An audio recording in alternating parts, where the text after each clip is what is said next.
നമ്മുടെ ഇന്ത്യ ഇപ്പോഴും ഒരു ജനാധിപത്യ രാജ്യമാണോ, അതോ പണത്തിനും അധികാരത്തിനും മുന്നിൽ പാവപ്പെട്ട വിദ്യാർത്ഥികളുടെ ജീവിതത്തിന് ഒരു വിലയുമില്ലാത്ത ഭരണകൂട ഭീകരതയുടെ നാടായി മാറിയോ? ചോദ്യം കടുപ്പമാണെന്ന് തോന്നാം. പക്ഷേ രാജ്യതലസ്ഥാനമായ ഡൽഹിയിൽ തെരുവുകളിൽ ഇന്ന് നടക്കുന്നത് എന്താണെന്ന് കണ്ടാൽ ഏത് ചോര തിളക്കുന്ന മനുഷ്യനും ഈ ചോദ്യം ചോദിച്ചു പോകും. മാസം മുഴുവൻ ഉറക്കം ഒഴിച്ച് വിശപ്പടക്കി പഠിച്ച് പരീക്ഷ എഴുതുന്ന നമ്മുടെ വിദ്യാർത്ഥികളെ വഞ്ചിച്ച് ഇവിടെ ക്വസ്റ്റ്യൻ പേപ്പർ ചോർച്ച ഒരു പതിവ് അഴിമതി കച്ചവടമായി മാറിയിരിക്കുന്നു. അധ്വാനിച്ച് പഠിച്ചിട്ട് ഭാവി തകർന്ന് നീതി കിട്ടാതെ എത്രയോ പാവപ്പെട്ട കുട്ടികളാണ് നമ്മുടെ നാട്ടിൽ ജീവൻ ഒടുക്കിയത്. എന്നിട്ടും ഇതിന് കാരണക്കാരായ ഉദ്യോഗസ്ഥർക്കോ ഭരണാധികാരികർക്കോ ഒരു കുലുക്കവുമില്ല. ഈ അനീതിക്കെതിരെ സമാധാനപരമായി 20 ദിവസത്തിലധികം നിരാഹാര സമരം കിടന്ന വിദ്യാഭ്യാസ പ്രവർത്തകനും ശാസ്ത്രജ്ഞനുമായ സോനം വാങ്ചുകിനെ പോലീസിനെ വിട്ടയച്ച് അർദ്ധരാത്രി ബലമായി മാറ്റുകയാണ് ചെയ്തത്.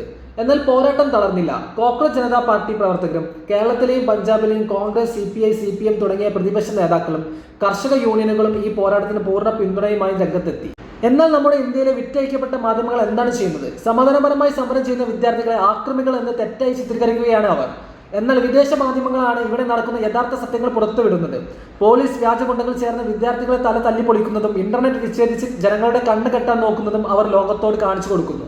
തെരുവിൽ ചോര ഒഴുക്കുന്ന ആ പാവം കുട്ടികൾ ചോദിക്കുന്ന ലളിതമായ ചില ആവശ്യങ്ങളാണ്. നിരന്തരം പരീക്ഷ പേപ്പർ ചോരുന്നതിന്റെ ഉത്തരവാദിത്തം ഏറ്റെടുത്ത് കേന്ദ്ര വിദ്യാഭ്യാസ മന്ത്രി രാജിവെക്കണം. അഴിമതി നിറഞ്ഞ നമ്മുടെ പരീക്ഷാ സംവിധാനം പൂർണ്ണമായും സുതാര്യമാക്കണം. പ്രതീക്ഷയറ്റ് ജീവൻ ഒടുക്കേണ്ടി വന്ന പാവപ്പെട്ട വിദ്യാർത്ഥികളുടെ കുടുംബത്തിന് അർഹതമായ നീതി ലഭിക്കണം. സ്വന്തം ഭാവി സംരക്ഷിക്കാൻ വേണ്ടി തെരുവിലിറങ്ങിയ യുവതലമുറയെ ഭരണകൂടം ലാത്തി കൊണ്ട് തല്ലിച്ചതയ്ക്കുന്നത് കണ്ടിട്ടും നമ്മൾ മിണ്ടാതിരിക്കണം.